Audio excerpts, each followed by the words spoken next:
नमस्कार, आप देख रहे हैं हेडलाइंस न्यूज। दिन भर की ताज़ा खबरों के लिए अभी सब्सक्राइब करें, साथ में बेल आइकन भी प्रेस कर लें। खबरों में आगे बढ़ने से पहले वीडियो को लाइक जरूर करें और अपने दोस्तों के साथ ज़्यादा से ज़्यादा शेयर करें।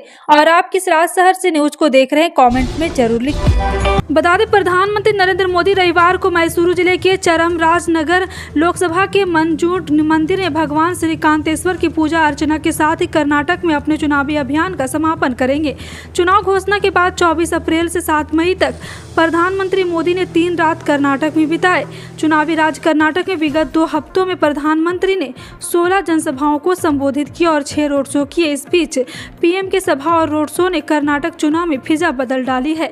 पिछले 2 हफ्तों में कर्नाटक के प्रधानमंत्री के हाई वोल्टेज चुनावी अभियान ने बीजेपी के पक्ष में गति बढ़ाते हुए सीधा बदलाव नजर आने लगा है।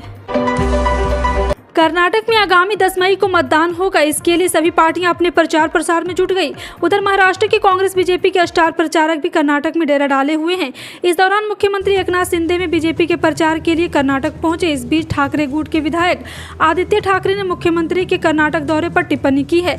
मुंबई मीडिया से बात करते हुए उन्होंने कहा कि एकनाथ शिंदे कर्नाटक में है, वो इलीगल सीएम है। आदित्य ठाकरे ने कहा कि वो हर प्रदेश में जाते हैं, जैसे साहब का आदेश आता है वैसा करते हैं। 10 मई को होने वाले विधानसभा चुनाव को लेकर चल रहा प्रचार अपने अंतिम दौर में है। सोमवार को ये बंद होने वाला है। इससे पहले सभी राजनीतिक दमखम दिखा रही है। इसी क्रम में कांग्रेस के पूर्व सांसद राहुल गांधी ने राज्य में चुनावी सभा को संबोधित करते बीजेपी पर हमला किया। उन्होंने भारत जोड़ो यात्रा को लेकर कहा, हम यहाँ पे इसलिए चले क्योंकि हम भारत और कर्नाटक को जोड़ना चाहते थे, नफरत को खत्म करना चाहते थे। वहीं बीजेपी पर हमला करते हुए कहा, कर्नाटक में इस बार डबल इंजन चोरी हो गया है। कॉन्ट्रैक्टर एसोसिएशन ने प्रधानमंत्री को चिट्ठी लिखकर कहा है कि यहाँ हर जगह 40% का कमीशन चल रहा। सीएम की कुर्सी 2500 करोड़ में खरीदी जा सकती है।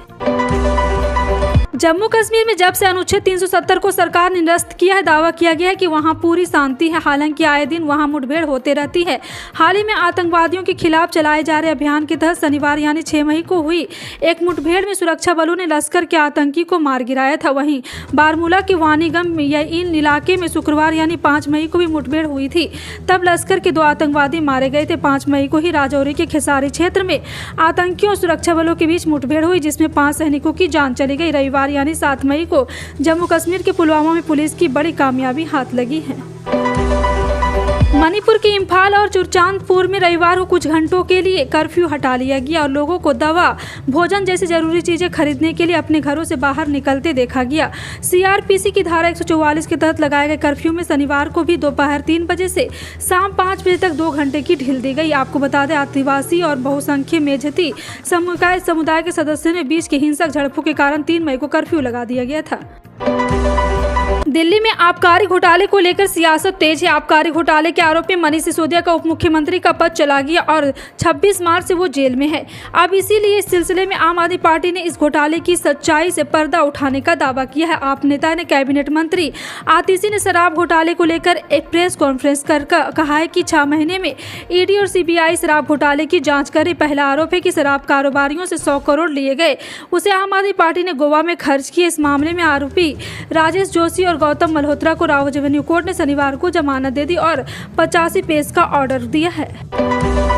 राजस्थान विधानसभा चुनाव से पहले कांग्रेस खेमे की आपसी लड़ाई एक बार फिर खुलकर सामने आई। बीते शनिवार को जहां बाड़मेर में पूर्व डिप्टी सीएम सचिन पायलट ने पेपर लीक और भ्रष्टाचार को लेकर सीएम अशोक गहलोत पर हमला बोला, वहीं रविवार को धौलपुर में गहलोत ने पायलट पर हम पलटवार किया। गहलोत ने 2020 के दौरान पायलट खेमे की बगावत को याद करते हुए निशाना साधा। सीएम ने कहा कि हमारी सरकार गिराने के लिए पूरी साजिश रची गई और करोड़ों खर्च किए गए, लेकिन विधायकों के साथ देने के चलते मैंने सरकार बचाई। बिहार में बाबा बागेश्वर के आने पर सियासत जोरों पर है। बिहार सरकार में शिक्षा मंत्री चंद्रशेखर यादव ने धीरेन्द्र शास्त्री पर बड़ा बयान दिया। उन्होंने बाबा बागेश्वर की तुलना आसाराम और राम रहीम से कर दी, जिसको लेकर बयानबाजी तेज हो गई है। पंडित धीरेन्द्र शास्त्री हनुमंत कथा करने के लिए बिहार के पटना में 13 मई से कार्यक्रम करेंगे। शिक्षा मंत्री चंद्रशेखर ने कहा कि वो खुद के भगवान बताते, ये अद्भुत है। कोई खुद को भगवान नहीं बताता, ये सिर्फ धर्म के नाम पर व्यवसाय चला रहे। बाबा बागेश्वर धर्म की दुकान चला रहे। शिक्षा मंत्री चंद्रशेखर यादव रामचरितमानस पर भी विवादित बयान दे चुके हैं। भारत के युवा बल्लेबाज शुभमन गिल ने आईपीएल 2023 में एक बार फिर अपने बल्ले का दम दिखाया है। गिल ने रविवार को नरेंद्र मोदी स्टेडियम में लखनऊ सुपर जायंट के खिलाफ खेले जा रहे मैच में शानदार बल्लेबाजी करते हुए अर्धशतक जमाया। ये गिल का इस सीजन का 5वां अर्धशतक है। इसी के साथ गिल ने लखनऊ से पिछले मैच का बदला ले लिया है। लखनऊ और गुजरात की इस सीजन दूसरा मैच है। इससे पहले दोनों टीमें 22 अप्रैल को लखनऊ के इकाना स्टेडियम में आमने सामने हुई थी। पंजाब के जालंधर में होने वाले उपचुनाव को लेकर प्रचार तेज हो गया। आम आदमी पार्टी प्रचार के लिए पूरी ताकत झोंक रही है। दिल्ली के सीएम अरविंद केजरीवाल और पंजाब के सीएम भगवंत मान ने पिछले दिनों रोड शो कर पार्टी उम्मीदवार के लिए समर्थन मांगा। उन्होंने कांग्रेस पर निशाना साधा। वहीं सिद्धू मूसेवाला के पिता भी चुनाव में उतर आए हैं। मिली जानकारी के मुताबिक वो न्याय की गुहार लगा रहे। 2 दिन तक वो लोगों से मिलकर बेटे के न्याय दिलाने की अपील करेंगे। आर्थिक तंगी से जूझ रही निजी एयरलाइन गो फास्ट ने नेशनल कंपनी लॉ ट्रिब्यूनल के सामने स्वैच्छिक दिवाला समाधान के लिए आवेदन किया। यह देश की सबसे पहली विमान कंपनी है जो एनसीएलटी में खुद पहुंच गई है। पहले गो फास्ट एयरलाइंस ने 3 और 4 मई की उड़ानों के लिए बुकिंग रोक दी थी। अब 9 मई तक इनके टिकट बुक नहीं किए जा सकेंगे। साल 2019 में इसे कुछ तरह से संकट से जूझते हुए जेट एयरवेज ने अपनी सेवाएं बंद करने का फैसला लिया था। कांग्रेस महासचिव प्रियंका गांधी वाड्रा रविवार को पीएम मोदी पर तीखा हमला बोला। उन्होंने कहा है कि केंद्र कर्नाटक के मोदबिदरी में एक जनसभा को संबोधित करते हुए कहा, प्रधानमंत्री मोदी जी यहां आकर कर्नाटक में आतंकवाद की बात करते हैं। मुझे लगा कि ये तो जगह नहीं है। यहाँ विकास की बात करने के बजाय आप आतंकवाद की बात कर रहे हैं। उन्होंने आगे कहा है कि यहाँ अगर आतंक है तो महंगाई और बेरोजगारी का आतंक है। प्रधानमंत्री जी, कर्नाटक में अगर आतंक है तो आपकी 40% की सरकार का आतंक है। भारत में राशन वितरण की योजना कई सालों से चल रही। इसी के माध्यम से देश भर के लोगों को तय दरों पर राशन दिया जाता है और पिछले कुछ सालों में कोरोना की वजह से सरकार ने मुफ्त में राशन देने की योजना शुरू की, जो कि अभी भी जारी है। लेकिन इस राशन योजना के तहत लाभ कमाने के लिए लोगों के पास राशन कार्ड का होना बेहद जरूरी है। सरकार की ओर से दिए जा रहे राशन को लेने के लिए लोगों के पास राशन कार्ड का होना उतना जरूरी है जितना कि आधार कार्ड, पैन कार्ड या वोटर ID कार्ड होना। वारिस पंजाब के प्रमुख अमृतपाल सिंह को लेकर खूब चर्चाएं चली कि उसे पुलिस ने गिरफ्तार किया या फिर सरेंडर किया है। इसको लेकर अलग अलग लोगों की प्रतिक्रियाएं भी आई। अमृतपाल समर्थकों की तरफ से कहा गया है कि उसने खुद सरेंडर किया, तो पंजाब पुलिस का कहना है कि अमृतपाल की गिरफ्तारी हुई। लेकिन अब सीएम भगवंत मान ने खुद इस कंफ्यूजन को दूर करते हुए बड़ा बयान दिया है। एक इंटरव्यू के दौरान सीएम मान ने कहा कि अमृतपाल की गिरफ्तारी को लेकर पल पल की अपडेट उनके पास आ रही थी। अमृतपाल के रोड़े गाँव पहुँचने की जानकारी उन्हें रात को ही हो गई थी। कर्नाटक चुनाव से पहले अपने घोषणा पत्र में बजरंग दल पर बैन लगाने जैसी घोषणा करके अपनी फजीहत करवा चुकी कांग्रेस ने अब यू टर्न ले लिया है। कांग्रेस के वरिष्ठ नेता पी चिदंबरम ने कहा, कर्नाटक चुनाव घोषणा पत्र में यह नहीं कहा गया कि संगठन पर प्रतिबंध लगाया जाएगा, केवल निर्णायक कार्रवाई का वादा किया गया है जो नफरत फैलाने वाले सभी संगठन के लिए चेतावनी है। गोवा में संघाई कॉरपोरेशन ऑर्गेनाइजेशन की बैठक में भाग लेने के एक दिन बाद चीनी विदेश मंत्री किंग गैंग 2 दिवसीय यात्रा के लिए शुक्रवार को पाकिस्तान गए हैं।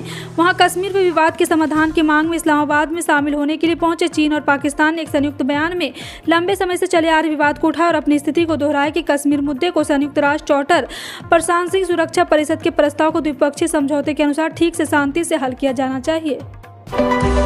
तमिलनाडु में मल्टीप्लेक्सों ने विवादित फिल्म द केरल स्टोरी के शोर खराब फूल और कानून व्यवस्था की वजह से रद्द किया गया। हिंदू समूह द्वारा शुरू की गई इस फिल्म को कई राजनीतिक दलों और मुस्लिम समूह द्वारा कथित रूप से मुस्लिम समुदाय को खराब रोशनी में चित्रित करने के लिए आलोचना मिली है। उन्होंने आरोप लगाया कि द केरल स्टोरी देश में सांप्रदायिक तनाव को बढ़ावा देगी। दिल्ली के मुख्यमंत्री अरविंद केजरीवाल के आवास पर करोड़ों रुपए खर्च किए जाने को लेकर सियासी घमासान जारी है। केजरीवाल विरोधी के निशाने पर है। बीजेपी ने आरोप लगाया था कि उन्होंने आवास के सौंदर्यीकरण पर 45 करोड़ रुपए खर्च किए थे। अब कांग्रेस ने दावा किया है कि केजरीवाल के बंगले में 45 करोड़ नहीं बल्कि 171 करोड़ रुपए खर्च किए गए हैं। कांग्रेस ने रविवार को आरोप लगाया कि दिल्ली के मुख्यमंत्री अरविंद केजरीवाल के आवास पर खर्च की गई 171 करोड़ रुपये थी। दिल्ली के जंतर मंतर पर कुश्ती खिलाड़ियों का धरना जारी। रविवार को उनके समर्थन में बड़ी संख्या में किसान भी जंतर मंतर पर पहुंचे। किसान नेता राकेश टिकैत समेत हरियाणा और पंजाब के कई नेताओं ने आज खिलाड़ियों से मुलाकात की। इस बीच अब किसानों ने भारत सरकार को 15 दिन का अल्टीमेटम दिया है। इसमें कहा गया है कि 15 दिन में अगर बृजभूषण शरण सिंह को गिरफ्तार नहीं हुई तो बड़ा फैसला लिया जाएगा। यूक्रेन की वायुसेना ने अब जो कुछ किया है उसके बाद रूस के राष्ट्रपति व्लादिमीर पुतिन का गुस्सा और भड़केगा। यूक्रेन की सेना ने रविवार को दावा किया है कि उसने अमेरिका के पैट्रियट डिफेंस सिस्टम का प्रयोग करके कीव के ऊपर एक रूस की हाइपरसोनिक किंजल मिसाइल को ढेर कर दिया है। यह पहली बार हुआ है कि यूक्रेन ने रूस की सबसे एडवांस मिसाइल में से एक को इंटरसेप्ट करके ढेर कर दिया। यूक्रेनी मिलिट्री का हाल ही में अमेरिका से पैट्रियट डिफेंस सिस्टम मिला है। सोना की दरें आज भी लगातार बढ़ते हुए दिखाई दी। जी हां, आपको बता दें कि दिल्ली, चेन्नई, कोलकाता और मुंबई में आज सोने की दरों में बढ़ोतरी की गई है। और साथ ही साथ आपको बता दें कि सोना दिल्ली में 22 कैरेट के 10 ग्राम सोने का भाव 10 रुपये पर टिका हुआ है। रुपये की गिरावट के साथ 56,650, 700 और 10 ग्राम 24 कैरेट सोना की गिरावट के साथ 61,790 पर है। 760 चेन्नई पर प्रति 10 ग्राम 22 कैरेट सोना 56,920 रुपये पर गिरावट के साथ चल रही है। केंद्र की मोदी सरकार अब जल्द ही किसानों को तगड़ी सौगात देने जा रही है, जिसकी चर्चा तेजी से चल रही। माना जा रहा है कि मोदी सरकार अब जल्द ही पीएम किसान सम्मान निधि योजना की अगली यानी कि 14वीं किस्त 2,000 रुपये ट्रांसफर करने जा रही है। इसी किस्त में 13 करोड़ किसानों को बम्पर फायदा होगा, जिसका सभी बेसब्री से इंतजार कर रहे हैं। इससे पहले फरवरी महीने में 13वीं किस्त ट्रांसफर की गई थी। अंतर्राष्ट्रीय बाजार में कच्चे तेल की कीमत में कोई बदलाव नहीं हुआ है। WTI क्रूड 71.74 डॉलर प्रति बैरल पर ट्रेंड कर रहा है, वहीं की ब्रेंट क्रूड 75.30 डॉलर पर बिक रहा है। देश में तेल मार्केटिंग कंपनियों ने पेट्रोल डीजल के ताजा रेट जारी कर दिए हैं। भारत हर सुबह 6 बजे ईंधन के दाम संशोधन किया जाता है। 2017 से पहले कीमतों में संशोधन हर 15 दिन के बाद किया जाता था। आपका इन सभी खबरों पर क्या कहना है, कॉमेंट सेक्शन में टाइप करके जरूर बताएं। इसी तरह की पल पल की अपडेट जानने के लिए जुड़े रहें आप अपने हेडलाइंस न्यूज के साथ। मिलते हैं अगली बड़ी खबर में, तब तक के लिए जय हिंद।